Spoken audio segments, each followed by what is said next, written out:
Hello दोस्तों, हम लोग भूतेश्वर के साथ में जो नारगढ़ की पहाड़ियाँ उस तरफ आए हुए हैं। ये देखिए, सुख और दुख की तरफ हम चल रहे हैं। ये आगे देख रहे हैं, इंडस्ट्री नज़र आ रही है आपको।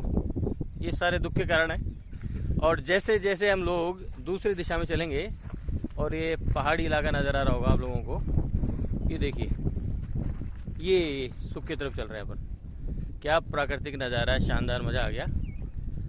वहाँ उस तरफ जो है ना, वो कंक्रीट जंगल है और ये नेचुरल जंगल है जो गॉड ने हमें दिया है। वो हमारा बनाया हुआ है, ये जो भगवान ने बना के भेजा ईश्वर ने बनाया है। यहाँ शांति है और वहाँ पे तुम जैसे लोग हैं वहाँ पे कितनी हवा चल रही है, शानदार।